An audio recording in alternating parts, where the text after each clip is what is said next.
Հիմա իմ կողքին մի մարդ է, ում սիրում են բոլորը, ով մի քանի օր առաջ Երևանում խազերի բեմում խզարեց,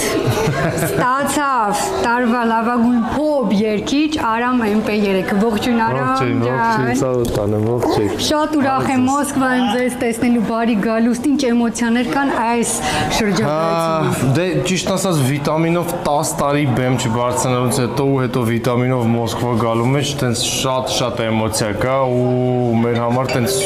կներեք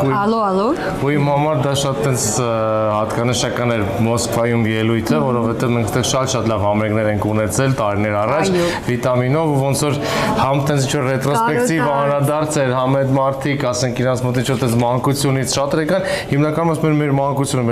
այսինքն մենք այնքան մեծացել ենք, որ ինչ-որ մարդկանց մանկություն ենք դարել։ Բայց իմիջիալուց ասեմ, որ ես ձեզ ճանաչում եմ շուրջ 20 տարի արդեն, պիտի ասեմ, որ հետ չեք